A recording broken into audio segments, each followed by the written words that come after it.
Alors là, pour vous dire qui est-ce qui est en ligne, donc des amis de La Haye, heu, avec qui j'ai travaillé, il y a pas Mmh. mal de temps, avec qui j'ai travaillé pendant 30 ans, avec Michel, par exemple, Frédéric, Patrick, nous nous connaissons aussi de longue date, franco-néerlandais, n'est-ce pas? Oui.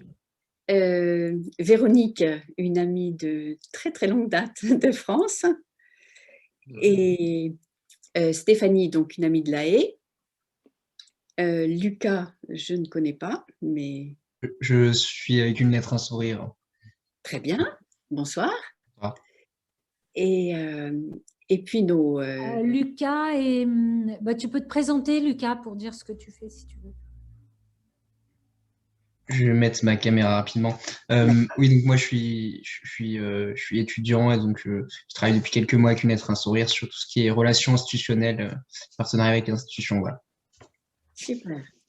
Voilà, donc nous avons en ligne 3 étudiants en tout cas, Mathilde, Blanche et Lucas. Et il y a un petit changement de programme dans la présentation des intervenants, puisque Aliénor, qui devait prendre la parole, a un cours en ce moment. Il y en a d'autres, bon, des universitaires. Michel sait ce que c'est quand on a des cours, on ne peut pas être ailleurs en même temps. Et donc, à la place d'Aliénor, ce sera Mathilde et Blanche qui vont nous présenter l'association pour lesquelles ils vivent d'une certaine Mmh. façon. Alors, bon, Aliénor est la présidente de l'association, mais Mathilde est la vice-présidente, si j'ai bien compris, de l'association. Et voilà, Stéphanie, qui est aussi en ligne, est une Française de La Haye, donc française de l'étranger comme d'autres, et très investie depuis plusieurs années dans l'association. Je crois qu'elle est excellente gestionnaire et coach de jeunes talents et de stagiaires et au service d'une bonne cause, n'est-ce pas Stéphanie? Non, alors pas depuis de nombreuses années, parce qu'en fait, l'association a 1 an, mais Mathilde et Blanche vous le raconteront. Donc moi, je suis la directrice depuis septembre. Voilà. Donc, je veux dire que tu es investie dans le réseau associatif Ah depuis oui, oui, oui, depuis longtemps longtemps. et active française à La Haye. Ah oui, oui, oui, oui. Voilà, bien. Alors, euh, pour commencer, peut-être pouvez-vous nous présenter la naissance de ce projet, hein? Une lettre, un sourire. D'où vient ce nom, d'où vient l'idée et comment est-ce que ça a été mis en œuvre. Oui, bah, bonjour à tous. Merci Marie-Christine de cette petite introduction. Donc pour se présenter rapidement avec Blanche, donc moi c'est Mathilde. On est toutes les deux encore étudiantes et cofondatrices de l'association. Moi j'étudie en culture et communication et je laisse Blanche faire sa petite présentation. Moi, je suis la cousine de Mathilde, petite sœur d'Aliénor. On t'entend mal. Ah, pardon. Est-ce que vous m'entendez mieux? Ou Oui. c'est... Donc, j'ai 21 ans, petite cousine de Mathilde et petite sœur d'Aliénor. Et j'ai passé mon bac aux Pays-Bas, au lycée Van Gogh. Et maintenant, j'étudie l'informatique à Lausanne.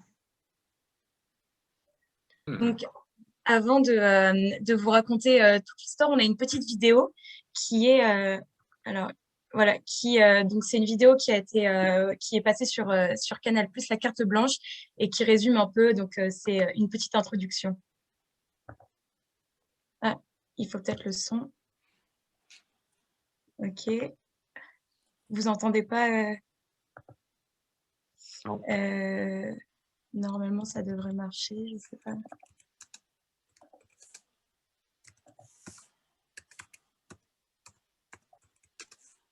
Il y a le son qui est coupé. Oui, ah oui, elle est là. Ah, j'avais pas vu. Voilà. Pardon. Voilà, excusez-moi, je recommence. Ah.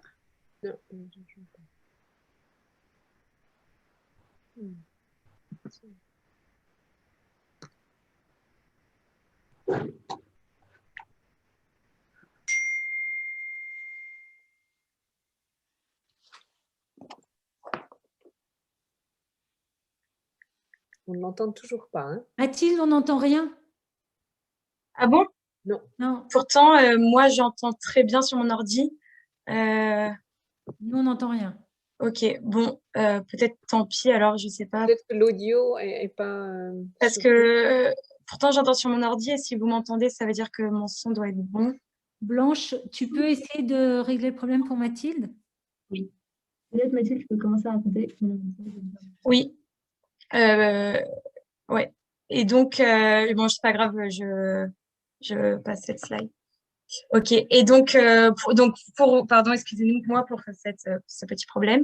Mais donc, l'histoire de l'association, ça a commencé il y a presque un an. Il y a plus d'un an, on a fait un an il n'y a pas très longtemps. Et donc, c'est une histoire familiale puisque on était donc avec les Durand, qui donc Blanche et Stéphanie, Aliénor, plus ou moins tous à Lille, où j'habite.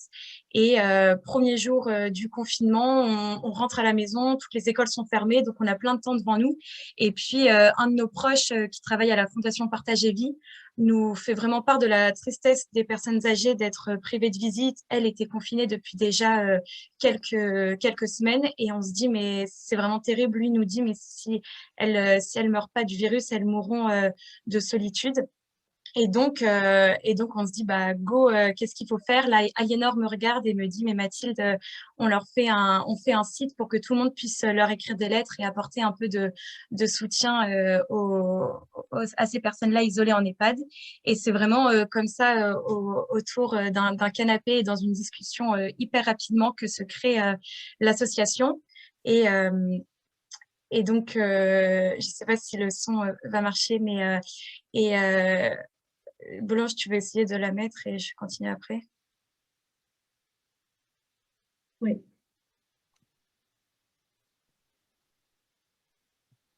Nous sommes 10 cousins et notre action consiste chaque jour à permettre à tous d'envoyer des lettres aux personnes âgées isolées en EHPAD et maisons de retraite. Les EHPAD ont fermé leurs portes pour protéger leurs résidents.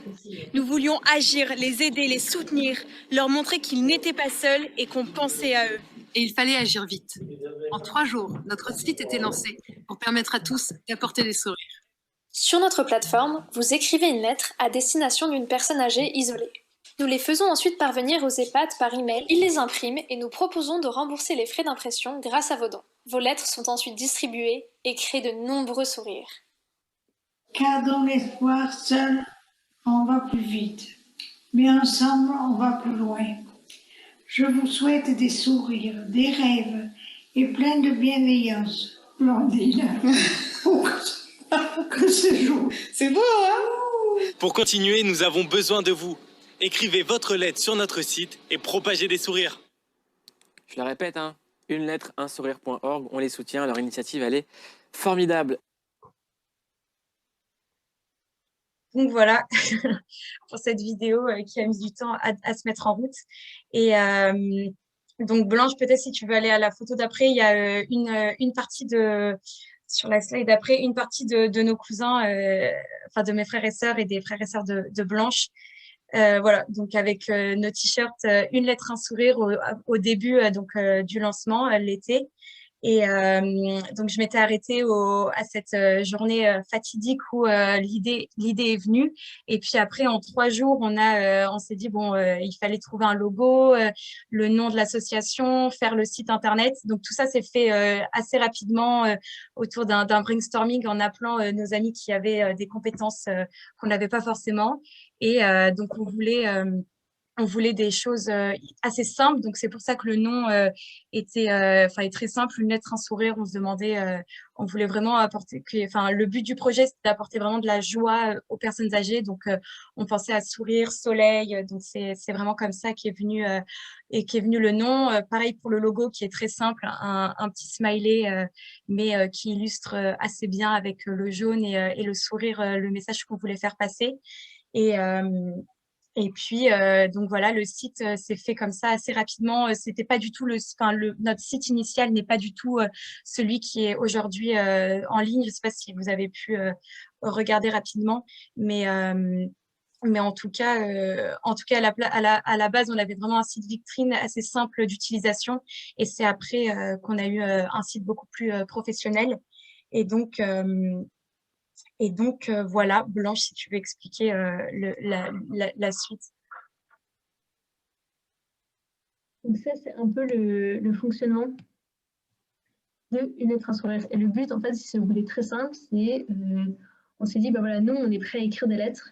Peut-être que d'autres aussi le seront. Du coup, on propose un site où tu remplis comme un formulaire tu choisis le destinataire, donc soit un homme, soit une femme en maison de retraite. Tu écris le contenu de ta lettre.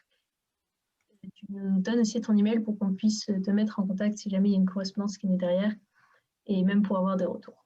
Et du coup, ensuite, nous, on reçoit une petite entrée de formulaire, on la formate et on l'envoie par mail aux maisons de retraite qui se sont inscrites sur notre site, maisons de retraite, MS, EHPAD, etc.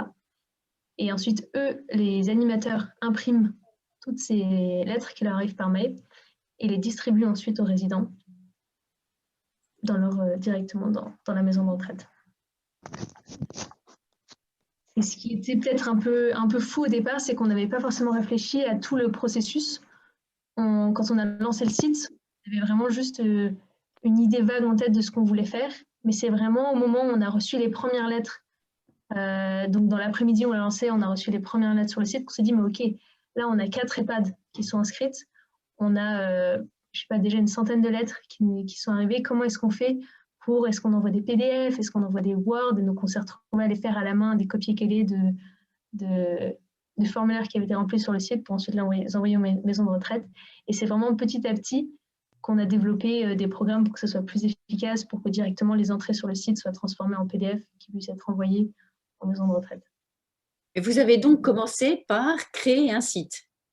Une fois l'idée venue, vous vous êtes dit, il faut utiliser ce médium pour mettre en contact des gens qui ont envie de contacter d'autres. C'est ça?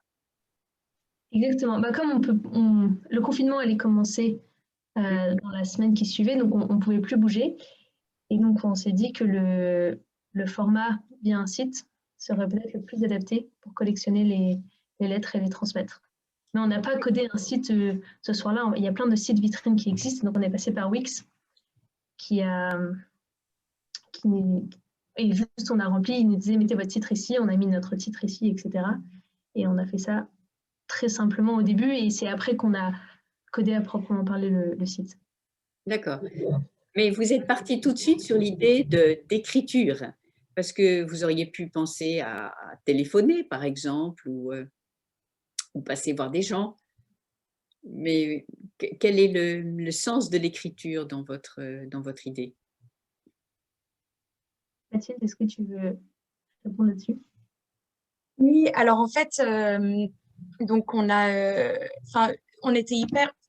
c'est-à-dire qu'on a commencé, pour nous, c'était hyper important de faire la lettre. C'est l'idée qui nous est tout de suite venue parce que déjà, c'était un moyen assez utilisé par les personnes âgées. Ils connaissaient plus l'écriture manuscrite que nous. Et donc, on s'était dit que c'était un bon moyen aussi pour nous de se remettre à cette page-là. Et on a été hyper touchés de voir à quel point c'était un moyen de communication qui touchait particulièrement, qui amenait à se confier, à se livrer beaucoup plus, les jeunes comme nous. Et en fait, tout le monde était assez touché d'écrire. Et on a eu des gens qui nous ont dit mais c'est génial, moi j'ai redécouvert l'écriture via votre initiative, ça devrait pas s'appeler une lettre un sourire mais une lettre deux sourires, parce que j'étais hyper contente d'écrire. Et c'est vrai que le fait de vraiment écrire une lettre, ça amène à se confier particulièrement. Et on a eu des lettres hyper émouvantes de personnes qui se sont livrées et donc ouais. Voilà. On a une petite vidéo peut-être qui montre un peu tout ce que Blanche vient de raconter, donc l'acheminement des lettres. Et puis, de mémoire, il y a quelqu'un qui raconte voilà. En France, 900 000 personnes âgées souffrent d'isolement. Une association a décidé qu'elles aussi avaient droit à de jolis courriers. Dans cette EHPAD, les résidents reçoivent chaque mois des lettres de jeunes inconnus. Enchanté. Moi c'est Louis, j'ai une lettre du coup, pour toi. Très cher monsieur, J'ignore totalement à qui j'envoie cette lettre. À vrai dire, j'ignore tout de vous. Votre nom, votre prénom. J'ignore même l'endroit où vous vous trouverez lorsque vous lirez ces quelques lignes. Tu vas sur une lettre, un sourire, tu tapes ta lettre et elle parvient au résident d'EHPAD. Parfois, les jeunes vous parlez de leur quotidien. J'ai regardé un film ou la dernière série sur Netflix, je sais pas si vous l'avez vu. Et du coup, ils se disent, mais eux, qu'est-ce qu'ils font? Qu'est-ce que tu fais quand tu as 80 ans? Pour certains, c'est la compensation d'une famille qui vient pas ou d'une famille qui est plus là. Coucou cher monsieur, je vous écris aujourd'hui pour vous donner du Je m'appelle Léo, j'ai 14 ans. Je m'appelle Agathe, je suis une fille banale de 17 ans, enfin 16. J'aime bien faire de la cuisine, des balades, surtout quand il fait beau en ville. J'espère qu'un jour vous me répondrez. Bah, c'est écrit gentiment, quoi, si on veut, avec amour, et puis ça paraît pas, mais ça fait beaucoup pour moi. Donc là, c'est les lettres que vous avez reçues. Exactement, oui. C'est la première fois que j'ai du courrier chez moi. Je les garde. Si j'ai un coup de cafard, je vais toujours en ouvrir une. Ça fait plaisir.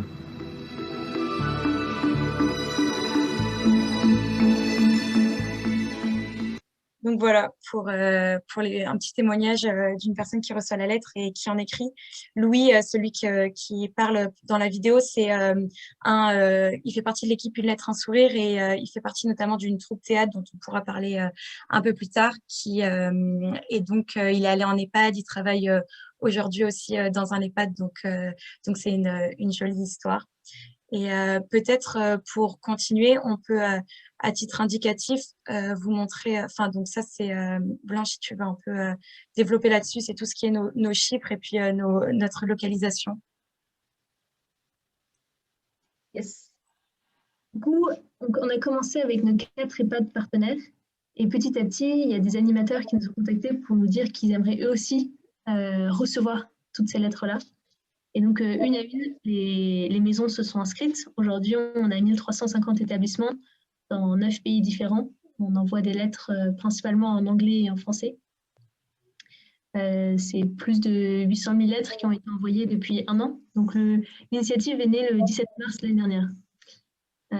Donc, ça fait beaucoup de lettres qui ont été transmises. Et en fait, ce qui était super beau, tous ces chiffres-là, c'est aussi les Français qui étaient à l'étranger qui, à travers le biais des lettres, sentaient qu'ils pouvaient eux aussi agir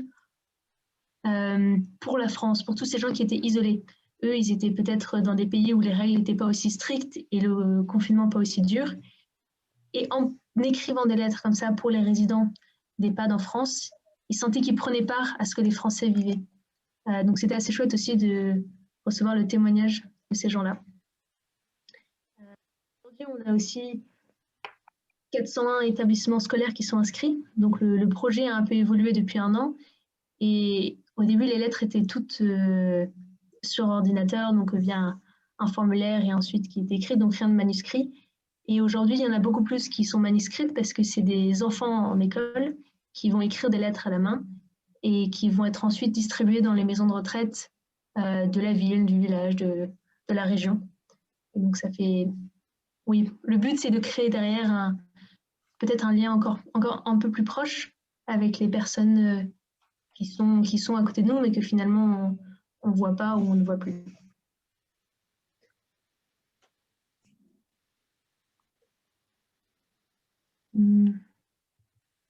Donc, vous ne vous êtes pas trompé de cible au départ en pensant aux personnes âgées, mais vous vous adressiez à des jeunes au départ. Vous avez mobilisé, puisque vous étiez des jeunes, et vous avez commencé par mobiliser des jeunes. Ou bien est-ce que... Alors, on a vraiment créé cette plateforme en se disant on invite vraiment tous ceux qui le souhaitent à écrire des lettres. Après, bien sûr, majoritairement, ceux qui écrivent, ils ont entre 18 et 25 ans. Mais on a aussi des personnes plus âgées, on a des mamans, on a surtout pendant le premier confinement, on a eu des lettres assez marrantes de jeunes mamans qui faisaient écrire leur bébé de quelques mois en parlant à leur place. Enfin, il y a vraiment toutes sortes de profils de personnes. Nous, on ne s'est absolument pas restreint à un type de profil particulier, mais c'est vrai qu'il y a quand même majoritairement des jeunes. Et puis, donc depuis cet été, on a créé, on a fait un projet qui s'appelle Souriez, vous écrivez, c'est ce que Blanche racontait à propos des écoles. Donc, c'est vraiment des écoles qui s'inscrivent sur notre site et puis on les met en partenariat avec un EHPAD qu'ils choisissent et souvent à proximité de l'école. Le but, c'est vraiment de créer des liens entre l'école et l'EHPAD. Et donc là, ça fait d'autant plus de jeunes qui écrivent, c'est sûr. Pour rebondir là-dessus, on a aussi eu des témoignages assez chouettes de personnes, peut-être de 70 ans ou 80 ans, qui, je ne sais comment, étaient tombées sur le site et avaient écrit des lettres et qui nous envoyaient des mails, vous savez, les mails en police 16, en violet, enfin, vraiment formidables, et qui nous disaient qu'ils écrivaient des lettres et qu'ils étaient super heureux, eux, de pouvoir envoyer des lettres à ces résidents qui n'avaient plus beaucoup de famille. Donc, il y a vraiment de tous les âges qui ont participé, même si la majorité, c'est les jeunes. Tout à fait. Et donc là, je vous ai mis en arrière-fond des personnes âgées qui ont reçu leurs lettres, qui nous renvoient des photos qui, à chaque fois, nous touchent beaucoup. Donc voilà, les réponses sont possibles. On peut, en recevant une lettre, ils peuvent répondre, mais c'est vrai que ça reste relativement rare dans la mesure où il faut qu'ils aient l'envie d'écrire, le temps, la possibilité, que les animateurs aient le temps d'accompagner la réponse. Mais il y a eu des jolies réponses et puis des correspondances qui sont nées via l'initiative. Donc, certains nous envoient des messages en disant, bah voilà, pendant le confinement, j'ai appelé toutes les semaines telle personne, on est resté en contact. Certains se sont même rencontrés quand les EHPAD ont pu réouvrir. Et c'est vrai que c'est une chose qui nous a particulièrement touchés, de voir que à tel point ceux qui écrivaient des lettres, et donc notamment des jeunes, étaient vraiment avides de ce lien intergénérationnel. Ils demandaient, mais j'ai toujours pas eu de réponse. Enfin, vraiment, leur grande tristesse, c'est de pas recevoir de réponse et de pas pouvoir créer de lien avec ce mystérieux inconnu à qui ils envoient la lettre. Donc, c'est vraiment une des choses qui nous a touchés, en tout cas à titre personnel, de voir que tous ces jeunes dont on dit qu'ils en ont un peu rien à foutre des personnes âgées, et prendre autant d'intérêt à rédiger une jolie lettre et puis attendre des réponses. Ouais, donc il ne s'agit pas simplement d'un don, c'est-à-dire de l'offre d'une lettre à quelqu'un pour créer un lien, mais il y a aussi une attente de contre-don et de suivi. Qu'est-ce que ça a donc développé chez ces participants, ces jeunes, enfin, bon, chez les gens qui écrivent ou qui prennent l'initiative d'écrire une lettre? Vous avez donc, vous, noté une évolution dans le sens de quoi? De la découverte de la solitude, de la découverte de la souffrance, de la découverte du besoin d'amour, Qu'est-ce que ça a provoqué donc chez ces gens qui écrivent? Il y a une histoire qui me revient en tête, c'est un monsieur qui doit être un père de famille et ses enfants sont grands aujourd'hui, mais qui, en écrivant une lettre pour un parfait inconnu à travers notre site, en fait, a réalisé que son propre grand-père était dans ce type d'établissement et qu'il ne l'avait pas appelé depuis super longtemps. Il s'est mis à pleurer en réalisant ça. Il s'est dit, mais en fait, c'est terrible, c'est mon père qui est là-bas. Et donc, à la suite, le fait d'écrire cette lettre à un inconnu a refait naître en lui le désir de reprendre contact avec son papa et ils se sont rapprochés suite à ça. Donc, peut-être de réaliser que nos propres grands-parents peuvent eux aussi être seuls et d'avoir ce désir de reprendre contact avec eux. Mais en fait, je crois que les gens avaient tout de même conscience, d'une certaine manière, de la solitude que pouvaient avoir ces personnes âgées, parce que, en tout cas, j'ai réalisé à travers cette initiative que tellement de gens partout avaient de l'amour à donner, et finalement, je crois que tout le monde connaît la solitude d'un certain niveau à un autre, et quand on se dit, bah voilà, cette personne est seule, et ben peut-être que tu peux aider, tu vas le faire. Et donc, il y a plein de gens, on a découvert à travers cette initiative, qui voulaient et qui désiraient vraiment apporter un peu de joie, de partager leur quotidien avec ces résidents. Donc, je pense que les gens en avaient tout de même conscience, c'est pas nous qui leur en avons donné conscience, on leur a peut-être juste donné le moyen d'exprimer ou de partager ce qu'ils avaient à partager. Je ne sais pas trop si ça répond à la question, mais c'est ce qui me vient en tête. je trouve assez extraordinaire, c'est que c'est en fait une entreprise locale. On est tout près. Hein, quand vous parlez de l'école à côté de l'EHPAD et du grand-père et tout, on est vraiment dans une activité à dimension de proximité. Hein. Et en fait, j'ai en même temps envie de dire que votre entreprise, elle est presque humanitaire. Hein, parce que, bon, on est à La Haye et à Lille, mais en fait, elle prend une dimension mondiale d'une certaine façon. Parce que si on regarde votre site, c'est assez hallucinant de voir tous les liens qui sont dessus. Donc, la petite graine que vous avez semée le 17 mars 2020, un an plus tard, c'est devenu une forêt.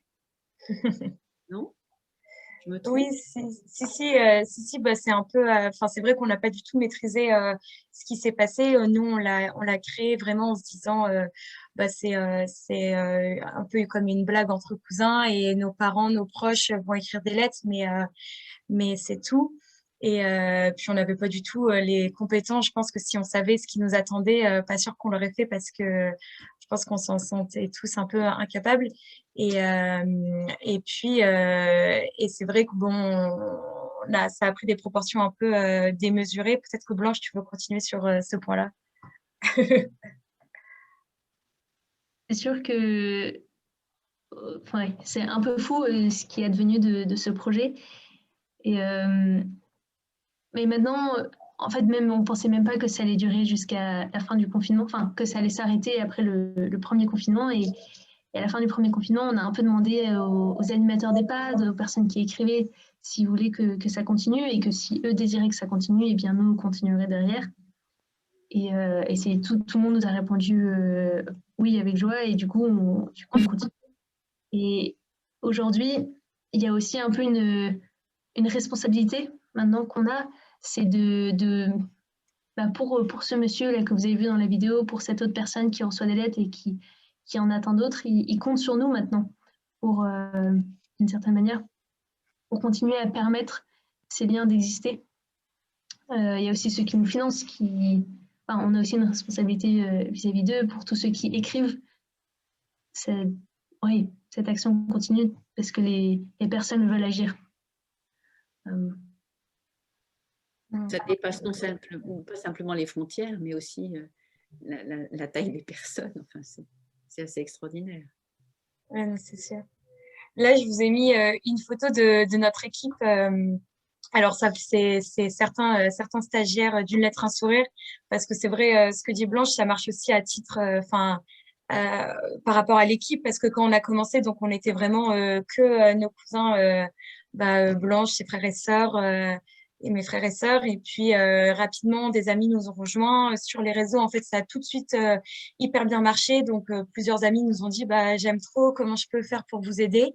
Et c'est comme ça qu'on a formé notre première équipe avec un réseau de bénévoles, notamment des relecteurs, parce que toute lettre est relue avant d'être envoyée pour être sûr que aucun mot, enfin, que ça soit que des mots bienveillants qui soient envoyés. Et puis, au fur et à mesure, il fallait qu'on ait vraiment des personnes qui soient là à plein temps, surtout que l'été arrivait, nous on allait reprendre nos études en septembre, donc on ne pouvait plus travailler à 100% sur le projet. Et donc on a eu nos premiers stagiaires en été, donc cet été, juin, juillet, août. Et puis dès septembre, des services civiques qui sont là pour entre à peu près 6 mois. Donc là, c'était il y a quelques temps, mais voilà, l'équipe Une lettre, un sourire, il y a quelques mois. Donc voilà, on est super contents de les avoir avec nous et puis c'est des super équipes. Voilà. Et quand vous dites stagiaire, comment est-ce qu'on... Oui. Oui, alors c'est que des étudiants qui veulent faire un stage conventionné avec leur école. Donc on a c'est à peu entre 18 et 24 ans à peu près en moyenne. Et donc, ils travaillent, il y en a qui sont en informatique avec Blanche, qui est la responsable informatique, et puis d'autres qui travaillent sur la communication. Il y a Lucas qui était là, qui travaillait sur toutes les relations institutionnelles. Donc voilà, on a tout un panel. Et c'est l'association qui engage le stagiaire, donc. Tout à fait, tout à fait. D'accord. Tout à fait. Et comment, j'ai vraiment du mal à imaginer comment vous avez pu combiner cette activité qui est en fait une activité à plein temps quasiment avec votre année d'études. Alors, quand le confinement a commencé, moi j'avais l'avantage d'être un peu entre un redoublement, donc j'avais pas beaucoup de cours. Et en plus, mes examens ont été décalés au mois d'août. Donc j'ai un peu j'ai mis en pause mes études le temps du premier confinement. Aliénor était en année sabbatique, elle devait passer son permis, donc à nouveau ça arrangeait bien pour qu'elle ait un peu plus de temps. Mathilde était aussi en stage, du coup elle essayait de jongler entre son stage et une lettre inspirée. Enfin pour chacun, c'était soit on jonglait un peu entre les cours et le projet, soit on pouvait être vraiment tout le temps dans le projet. Mais c'est vrai que dès septembre, quand les cours ont vraiment repris, on ne pouvait pas être à plein temps sur le projet Une lettre, un sourire comme on l'était pendant le premier confinement, d'où l'équipe des services civiques qui prenait un peu la relève, et du coup on est là avec eux, mais on les suit à distance parce qu'on ne peut pas être là toute la journée pour continuer à faire avancer le projet.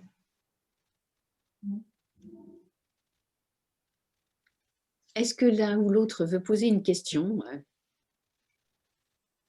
dans les participants? Moi, j'ai pas vraiment de questions, mais je voulais juste te dire que c'est remarquable comme histoire, c'est super beau. Vraiment, de votre côté, c'est une belle entreprise familiale.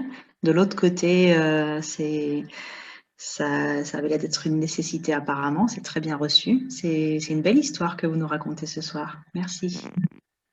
Merci beaucoup. Mais est-ce que vous pensez ou est-ce que vous vivez ça comme une réalité qui change la société? C'est-à-dire que vous avez une activité très, très pragmatique et très de proximité, comme je disais tout à l'heure. Mais en même temps, j'ai l'impression que c'est par là qu'on peut éventuellement changer la société et aller contre les maux dont nous souffrons dans notre démocratie, de violence, d'intolérance, etc. Et là, justement, vous montrez qu'avec un bon cœur et une bonne organisation et la volonté je dirais, de sortir de soi, non? Parce que quand vous écrivez, vous sortez de vous et vous tendez la main. Donc, vous créez en fait une chaîne humaine et avec conséquence la création de liens sociaux. Or, de quoi est-ce qu'on souffre aujourd'hui dans la difficulté de notre démocratie? C'est du délitement de ce lien social. Donc, vous construisez justement une nouvelle société, j'ai l'impression. Je ne sais pas trop si on peut dire qu'on va changer tous ces grands mots, mais en tout cas, l'initiative a permis et permet de changer, d'égayer un petit peu la réalité de plein de personnes, plein d'individus. Et finalement, c'est peut-être un par un, en essayant d'apporter un peu de joie dans le quotidien des autres, qu'il peut y avoir un véritable changement. Et je crois que là, le projet avec les écoles est vraiment rempli d'espoir, parce que je crois que vraiment les jeunes ont soif de ça, et en particulier les enfants. Et donc, ce projet épistolaire entre les enfants et les résidents qui habitent dans ta ville, dans ta région, c'est un projet pour moi qui est plein d'espoir dans ce lien intergénérationnel. Et c'est là-dessus que je voudrais déboucher, sur le projet éducatif, en fait. Parce que là, vous êtes en plein dans le vécu, vous avez créé un cadre pour développer des pratiques au quotidien, mais là, si on regarde votre site, vous avez des partenariats, c'est assez hallucinant de voir toute la structure qui vous entoure et qui vous soutient. Et ce projet éducatif est quand même essentiel. Est-ce que vous pouvez nous en dire un peu plus? Sur le projet éducatif? De tout ce qu'il y a sur la structure du site, les partenariats et le projet éducatif qui me semble être un débouché extraordinaire de ce que vous avez fait. Oui, tout à fait. Alors, donc, juste pour tout ce qui est à peu près les partenariats, on a tout ce qui est notamment financement, on a des partenariats financiers qui nous aident à vivre parce que ça demande des fonds et on les a pas forcément. Donc, on a des entreprises, donc certaines sont notées ici, qui nous ont fait des dons. À chaque fois, c'est des dons ponctuels, donc c'est vrai qu'on cherche des subventions un peu plus pérennes pour pouvoir nous installer plus tranquillement, plus sereinement financièrement. Et puis, on a une cagnotte PayPal en ligne sur le site, des dons des particuliers, qui nous permet aussi notamment de rembourser les frais d'encre et de papier pour les EHPAD, puisque les EHPAD reçoivent les lettres par mail et puis doivent les imprimer, donc on propose de les rembourser. Et on a toute une phase de mécénat de compétences et qui est pour nous hyper important et qui nous a permis notamment le site, on nous a pas vraiment raconté, mais le site à la base était un site vitrine sur Wix, donc c'est vraiment c'est très simple d'utilisation mais pas très performant et en fait très vite au bout de 24 heures on a reçu à peu près 1000 lettres, donc le site ne pouvait pas du tout recevoir un tel nombre de lettres, ça a commencé à cracher, c'était la panique et c'est là où on a appelé Blanche qui fait des études d'informatique pour pouvoir nous aider un peu sur toute cette partie-là et elle pourra raconter mieux que moi, mais elle a commencé des nuits blanches pour essayer de sauver le site. Et puis, et on a eu donc une dame qui travaille chez Tous au Web, qui est une association informatique, qui un peu miraculeusement nous envoyait un message en disant « Écoutez, j'ai vu votre site, il est super, mais il faudrait changer 2-3 choses et je vous propose d'en refaire un et de l'héberger gratuitement. » Donc, on a dit un grand oui. Et c'est le site qui est aujourd'hui en ligne. Et ça s'est fait à peu près une semaine après le lancement, enfin peut-être 2, je ne sais plus, mais du site. Donc, c'est vraiment, on a beaucoup de belles histoires comme ça, de personnes qui sont arrivées au bon moment pour nous sauver un peu des difficultés qu'on pouvait rencontrer. Et donc, il y a Decade, Tous au Web est là dans le mécénat de compétences. Il y a Decade qui nous ont aidés pour notamment tout ce qui est une plateforme de relecture plus agréable pour les relecteurs, parce qu'avant tout se faisait sur Drive, donc c'était pas très agréable de relire des lettres. Et puis, des côtés plus performants pour le site. Donc voilà, pour tout ce qui est une partie de nos partenariats.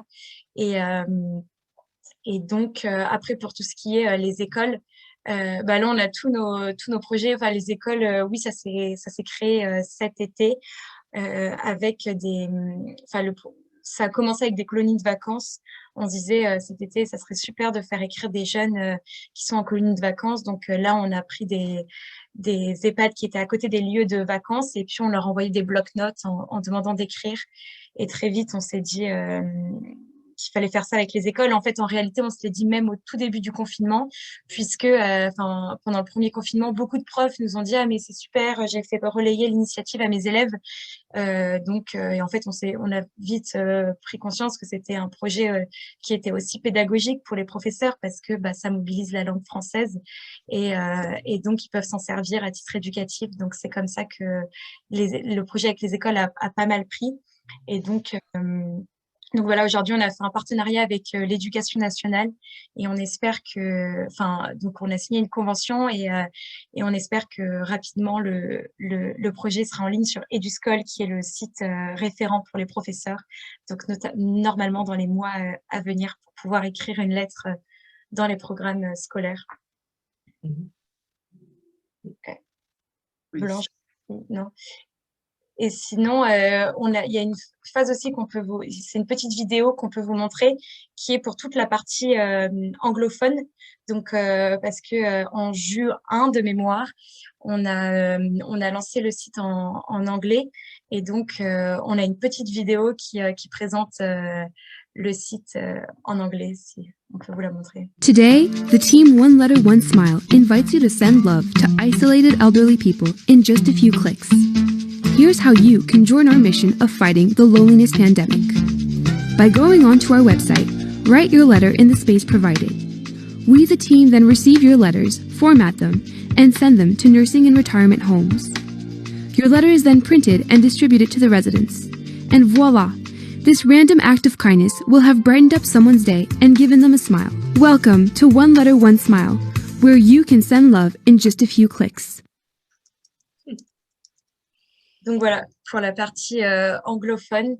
Et donc aujourd'hui, on est en lien avec le cabinet du ministère des Affaires étrangères et on a envoyé des messages à tous les ambassadeurs de France dans beaucoup de pays et en espérant toucher les Français de l'étranger pour pouvoir écrire aussi un maximum de lettres et notamment donc à La Haye puisque le site a été lancé il y a une semaine, je crois, je ne sais pas jour pour jour, mais récemment en néerlandais. Voilà. Oui, ça c'est extraordinaire hein, de s'adresser ailleurs. Mais il y a une question de Frédéric qui demande si l'action envers les personnes âgées peut s'adresser aux gens qui sont chez eux, hein, qui sont seuls chez eux et qui ne sont pas dans une structure d'EHPAD. Est-ce que c'est possible? Alors, bien sûr, ça fait très longtemps qu'on y pense et qu'on aimerait toucher les personnes âgées à domicile. C'est d'autant plus qu'ils sont souvent encore plus seuls que les personnes en EHPAD, puisque certains, il n'y a pas les visites qu'on peut recevoir en EHPAD. On est en lien avec des des organismes tels que, par exemple, Bonjour Senior. Donc, c'est vraiment pour la France, pour le coup, Bonjour Senior, c'est des personnes âgées à domicile à qui on peut envoyer des lettres et donc ils rendent visite aux personnes âgées à domicile et donc on leur propose de rendre visite avec des lettres. Mais pour l'instant, il n'y a pas encore l'option s'inscrire sur notre site. Ça demande de repenser un peu au niveau informatique. Et puis... En fait, je me permets d'intervenir. On a aussi un partenariat avec la Croix-Rouge et les services sociaux de certaines mairies qui commencent à nous contacter. Ouais, c'est ça que je voulais demander, oui. Et donc, on envoie des lettres à ces services sociaux qui, eux, vont voir des personnes isolées à domicile et qui lisent et qui distribuent les lettres voilà, de cette façon-là. Ça, c'est un bon canal, effectivement, de la municipalité. Il faudrait soucier aussi le service social du consulat, hein, parce qu'aux Pays-Bas, il y a aussi des Français en difficulté, en grande difficulté. Mais ça, on compte sur vous pour nous introduire, parce qu'on a envoyé des lettres à l'ambassade, à l'école, au lycée, etc. Mais pour le moment, on n'a pas eu beaucoup de réponses. Mais on n'est pas souvent prophète dans son pays, donc voilà. Et on va essayer de trouver les occasions pour donner un peu de visibilité à cette association. Mais nous avons ici Maxime, qui est l'assistant parlementaire du député du Benelux. Peut-être pourra-t-il signifier quelque chose. Maxime. Bonsoir à tous. Merci Marie-Christine. Bonsoir Madame Duron, que je reconnais. On a déjà eu l'occasion d'échanger également. Et donc, c'est ce que je venais de vous écrire pour vous dire qu'on a bien reçu votre mail au député. Donc, le député va vous répondre prochainement. Et oui, on va voir comment on peut vous aider pour rapprocher toutes ces institutions. Et ce partenariat que vous venez de signer avec l'éducation nationale est vraiment une première étape, je pense, qui sera très utile. Et j'étais en train d'écrire, mais du coup, je peux le dire comme ça, essayer aussi peut-être de voir avec la Société française de bienfaisance aux Pays-Bas, qui probablement a des liens avec des personnes isolées et qui peut-être aussi, si vous cherchez à envoyer des courriers vers des personnes qui ne sont pas forcément dans des EHPAD, peut-être que cela, voilà. Je sais d'ailleurs que leur assemblée générale est pour bientôt. J'y participe, donc je pourrais éventuellement évoquer le sujet. Voilà. Oui, c'est tout à fait utile, effectivement. quand je pensais au service social du consulat. Mais oui, oui, tout à fait. Aussi, mais la société de bienfaisance, c'est un groupe à part, disons. Donc, en plus, je veux dire, ça peut être… Tout à fait. Bon, c'est très bien. Autre question de l'un ou de l'autre? Peut-être Mathilde et Blanche, vous pourriez parler des différents projets et lister les pays dans lesquels Une lettre, un sourire sont présents. Oui, pardon, en fait, mon ordi s'est arrêté brutalement tout à l'heure. Mais donc là, on a donc différents projets. Blanche, si tu veux prendre la parole. Oui, j'y vais. Je crois que mon micro est vraiment terrible, donc c'est peut-être mieux si c'est toi qui prends la suite. Ok, donc on a parlé de l'éducation nationale, on en a beaucoup parlé déjà. Il y a un projet qu'on est en train de mettre en place avec les étudiants, qu'on a mis en place puisque l'isolement aujourd'hui, c'est les personnes âgées, mais aussi les étudiants. Et donc, pour rester dans le thème de l'intergénérationnel, on a proposé aux personnes âgées cette fois-ci écrire les lettres et de les envoyer à des étudiants qui sont isolés chez eux. Et donc, ça, c'est une possibilité qui est sur notre site. Enfin, on propose maintenant à écrire soit une personne âgée, soit un étudiant. Et puis, on a eu des lettres hyper sympas de personnes, alors personnes âgées ou des mères de famille notamment qui reboostaient les étudiants. Et ça, c'est envoyé via des CROUS ou des BDE. On a une troupe de théâtre. Alors, il y a leur photo à côté donc ici, c'est Hortense qui est la sœur de Blanche et la fille de Stéphanie qui donc fait cette troupe de théâtre avec des amis. Vous pouvez reconnaître Louis qui était dans la vidéo de la dernière fois. Et donc, ils montent une pièce Fantasio qu'ils ont joué tout cet été dans des EHPAD. Donc là, c'est une photo hyper sympa de eux avant ou après, je sais pas, leur représentation. Et donc, ils font des tournées. Alors là, c'est un peu en stand-by à cause, bien sûr, du Covid, mais dès qu'avec le beau temps là qui arrive et les restrictions qui s'allègent, ils vont recommencer à faire des petites représentations en lieu, notamment en extérieur. Donc ça, c'est un projet qui est assez sympa. Et voilà, après, ici, Blanche, si tu veux raconter un peu tout ça, je te laisse. Hein. Mais... Donc, on a aussi lancé les podcasts tout récemment, la semaine dernière.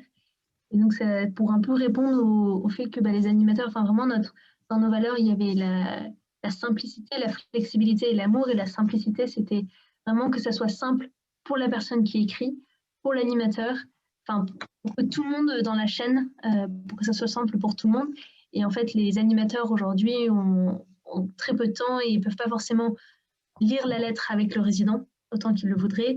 Et du coup, le podcast vient un peu répondre à ce besoin-là, où les lettres sont lues par des comédiens. Donc là, on a une photo d'un enregistrement. Et donc, c'est des lettres qui ont été écrites sur le site et qui sont lues et qu'ensuite, les animateurs peuvent juste jouer et les résidents peuvent l'écouter. Et donc là, c'est toutes les lettres un peu coup de cœur qu'on a sélectionnées pour être lues auprès des résidents ou autres. On a un autre projet aussi, mais je ne sais pas si on a une photo. Et est-ce que excusez-moi, ces podcasts, ils peuvent être utilisés donc pas simplement par une personne, ils peuvent être utilisés par d'autres, non? Oui. C'est donner une dimension très importante à justement, puisque une lettre, elle est envoyée à une personne, tandis que le podcast, il peut être mis en ligne et donc récupéré dans différents lieux et par plein de gens. Donc, ça fait boule de neige. Tout à fait. Là, il est en ligne. Vous pouvez aller l'écouter sur toutes les plateformes, YouTube, nos réseaux sociaux, Deezer, Spotify. Donc vous pouvez l'écouter. Ouais.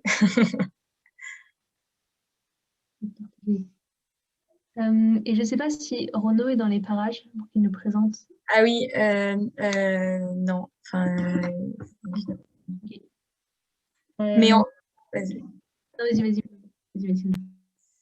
Non, on a un nouveau projet qui s'appelle Go and Smile. qui en fait, c'est un projet qui est tout récent et dont mon frère va participer. Et ça consiste à aller à l'étranger. C'est tous les jeunes qui voyagent. Donc, Renaud, lui, part en mobilette faire un tour d'Europe. Il y a des jeunes qui partent en vélo. Et le but, c'est de garder ce lien intergénérationnel, même dans les voyages. Et donc, de voir des personnes âgées, les rencontrer, leur lire des lettres, prendre une petite photo et donc installer comme ça des rencontres intergénérationnelles dans les voyages avec les suivre sur les réseaux sociaux. Et voilà, donc ça, c'est un tout nouveau projet qui va normalement prendre forme dans quelques mois. Et l'idée, je complète le propos de Mathilde. L'idée, c'est de faire voyager les résidents des EHPAD qui, eux, ne bougent pas, en les faisant suivre les voyages de ces jeunes qu'on va accompagner. Donc, on est en train de voir des partenariats avec des chaînes soit de télé, soit YouTube, soit pour avoir des petits montages et que ces résidents des 1400 EHPAD qui sont partenaires avec nous puissent voyager cet été où ça va durer 4 mois, puissent participer à leur voyage, suivre leurs aventures, les roues crevées, les problèmes, les tentes, voilà, toutes leurs aventures. Faire participer, faire voyager tous ces résidents d'EHPAD avec ces jeunes qui partiront.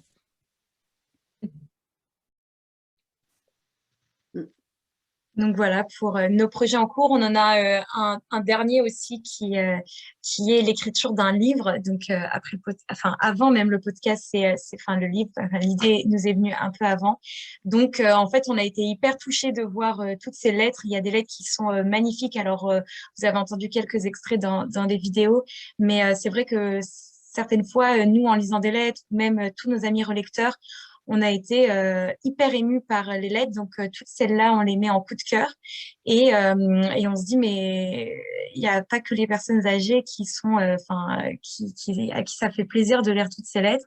Et on se dit, on voulait faire donc un espèce de livre d'or pour recenser toutes les lettres-là qui, en plus, traversent aussi le confinement parce que c'est beaucoup de personnes qui parlent de la manière dont ils ont vécu le confinement, comment ça se passe pour eux. Et donc, c'est aussi une manière de revivre cette période un peu particulière via les lettres, des retours de personnes âgées également.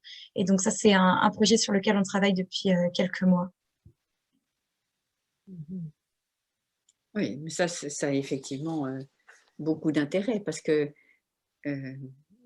justement déjà avec le podcast, je me disais, vous capitalisez en fait, hein, vous archivez des données, mais si vous les publiez dans un livre, c'est un capital qui sera utilisé. Alors ça, qu'est-ce que c'est? En fait, je ne sais pas parce que je ne vois plus mon écran. Donc, je ne sais pas ce que vous voyez, mais en tout cas, j'ai un bug. Ah. Donc, le cœur qu'on voyait, c'est tous les mots. Ah, voilà. Un graphe qui a été fait à partir de tous les mots qui sont le plus utilisés dans les lettres. Alors, fais présenter Mathilde. Je sais pas si tu vois. Ouais, pardon. En fait, j'ai eu un bug d'ordinateur. Donc, c'est voilà. C'est le cœur. Exactement. Donc, plus les mots sont grands, plus c'est les mots qui ont été utilisés dans les lettres.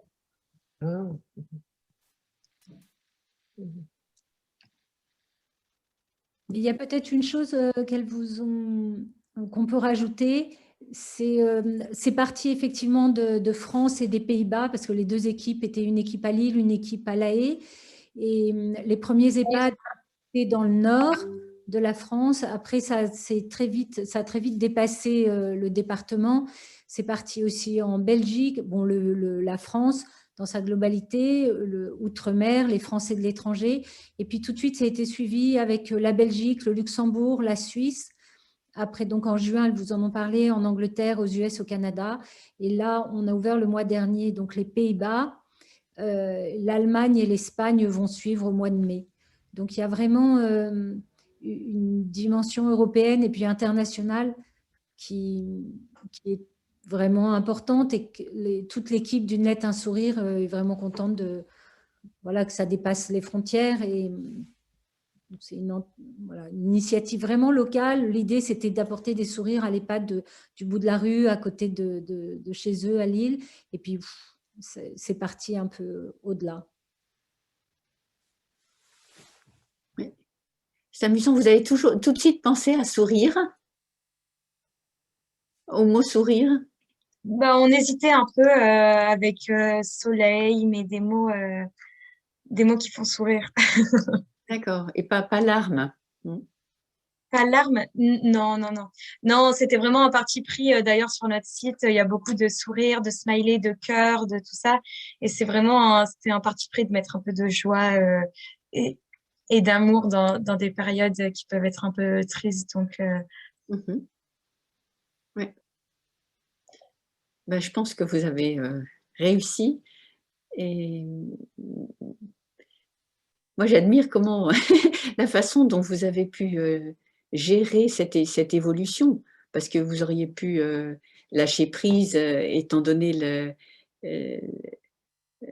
la direction que prenaient les choses, hein, puisque bon, une petite activité qui devient maintenant quelque chose d'international et qui dépasse tout à fait l'idée de départ, puisque c'est plus une lettre, un sourire, mais c'est une lettre de sourire ou deux lettres de sourire. Enfin, je pense que vous travaillez sur les uns et sur les autres et ouais, c'est fantastique. Est-ce que quelqu'un voudrait poser une question ou faire une remarque?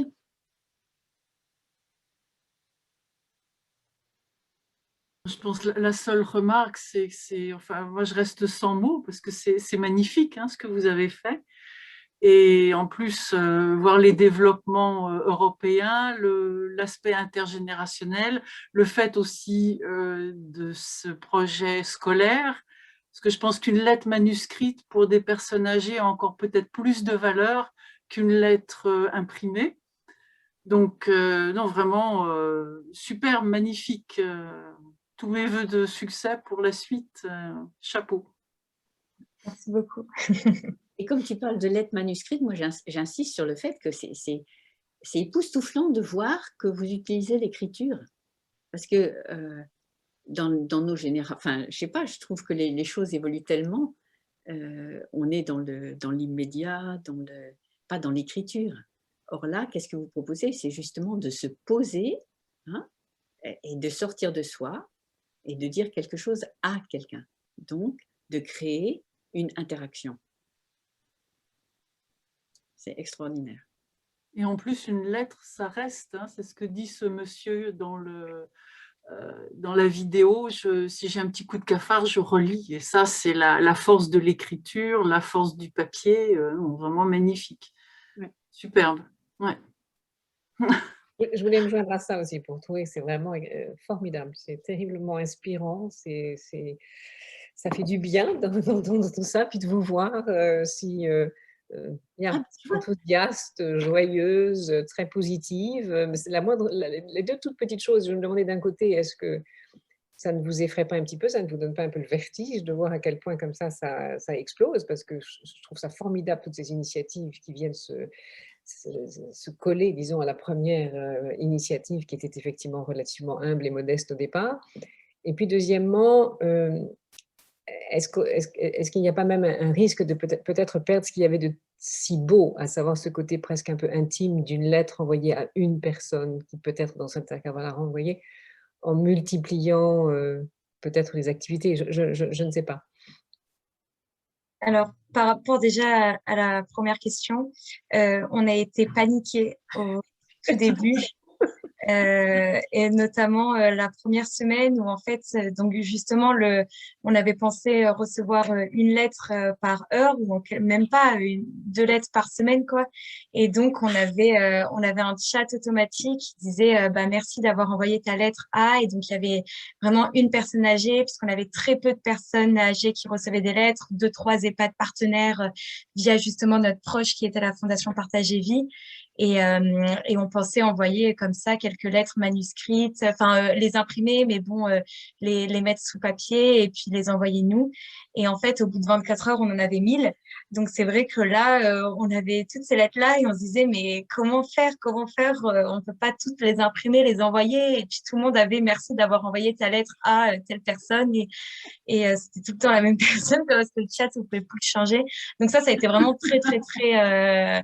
Enfin, ça nous a fait vraiment très peur. Blanche peut en témoigner parce qu'elle faisait toute la partie informatique. Donc elle aussi, elle devait stresser. Mais voilà, on a eu un autre coup de stress qui était en août. Enfin, en fait, tout l'été, où là, ça a été aussi un peu dur parce que on essayait de préparer la transition avec l'année prochaine. Et donc, on avait des stagiaires d'été, mais qui partaient fin août et on savait vraiment pas quoi faire en septembre. Et là, c'est vrai que on se disait un peu, est-ce qu'il faut pas arrêter? On s'est vraiment posé la question. Et puis, on a décidé de continuer. Et en fait, on est, enfin, je crois, Stéphanie et Blanche et même Lucas, vous pouvez dire, mais on est assez confiants parce qu'on a eu énormément de chance. À chaque fois, dans tous nos moments de panique, il y avait la bonne personne qui venait au bon moment et qui nous rassurait beaucoup. Donc, en fait, comme ça, tout s'est plutôt bien profilé. Et puis maintenant, de toute façon, on a une super équipe, merci Lucas notamment, qui travaille vraiment pour 100% pour une lettre, un sourire. Et donc, ça nous permet d'envisager plus sereinement la suite. Et donc, ce sont des salariés de l'association? Non, on n'a aucun salarié, c'est seulement des services civiques. Ce sont des stagiaires services civiques. Et ceux-là, ils sont rémunérés par l'État? Oui, les VIE? C'est ça. Alors non, c'est pas comme les VIE. C'est 80%, les 3/4 l'État et puis un quart nous, quelque chose comme ça. D'accord. Et puis pour l'autre question. Moi, je rebondis sur l'histoire de la panique. Vraiment, dans nos valeurs, il y a la flexibilité et en fait, à chaque jour, quand on a lancé le site, pour vous dire, on ne savait pas encore, on savait comment on allait recevoir les lettres des gens qui allaient écrire les lettres, mais on ne savait pas comment on allait l'envoyer aux maisons de retraite. Donc, dans notre processus de fonctionnement, il y avait plein de pièces qui n'avaient pas, mais on a lancé le site et quand on a reçu notre première lettre, on s'est dit, bon, maintenant, on fait quoi? Et c'est vraiment, on prenait les problèmes un à un quand ils arrivaient. Et aujourd'hui, chaque jour où l'association continue, il faut tout construire, tout est à faire et il prend les problèmes quand il arrive dessus. Bon, très bien, maintenant, il faut qu'on fasse ça pour avancer. Et c'est quoi le pas d'après, quoi. Mais vous êtes quand même super fort d'être arrivé à chaque fois de franchir les étapes. Bon, on a été pas mal aidés, hein, mais...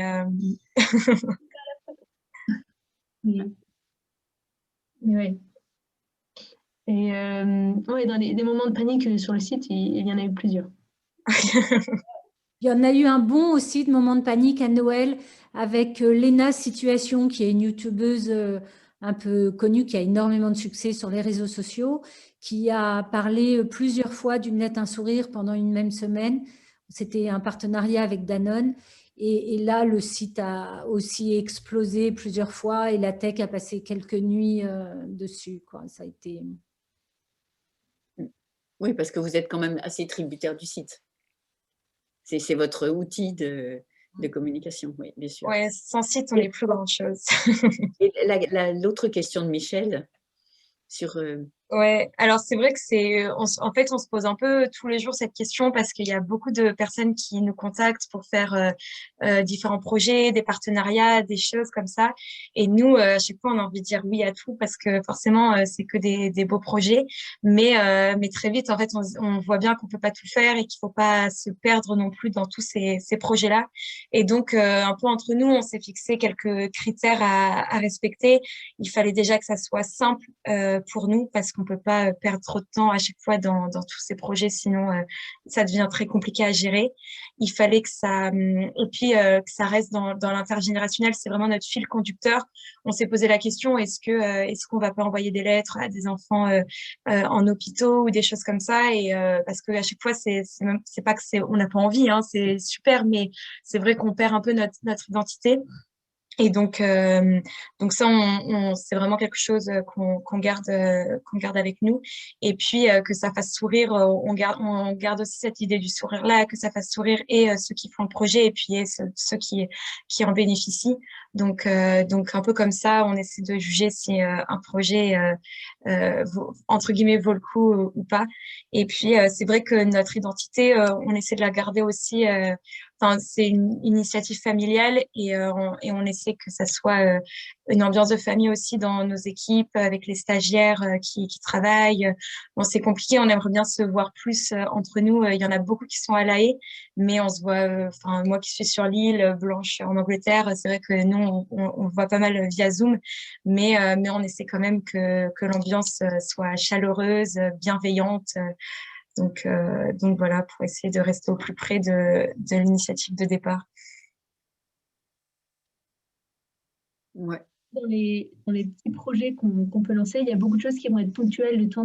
On a fait un truc cet été avec un centre commercial où il y avait des grands panneaux et les passants pouvaient écrire sur des petits post-it des petits mots bienveillants pour des résidents. Et après, on avait des énormes panneaux avec plein de petits post-it jaunes. Un peu dans le concept de l'association, c'est on accueille des idées et on va tester. Et si ça marche, tant mieux. Si ça marche pas, c'est pas grave. Et il va y avoir 30 idées de lancer et peut-être 5 vont être réalisées. Peut-être qu'une va vraiment perdurer dans le temps. Mais d'oser lancer l'idée si elle rentre dans notre cible, toujours d'une lettre à sourire. Ces post-it, là, vous nous les avez montrés sur une dia. Oui. Vous les avez quelque part enregistrés, etc. Ils ont été déposés avec l'idée du livre à publier. Non, ils ont été déposés dans une ensuite. Donc peut-être que la maison les a encore, mais je ne sais pas si on a mis la photo. Mais donc c'est les résidents qui ont récupéré le panneau et donc ils ont récupéré les post-it. Bon, merci. Eh bien, merci beaucoup.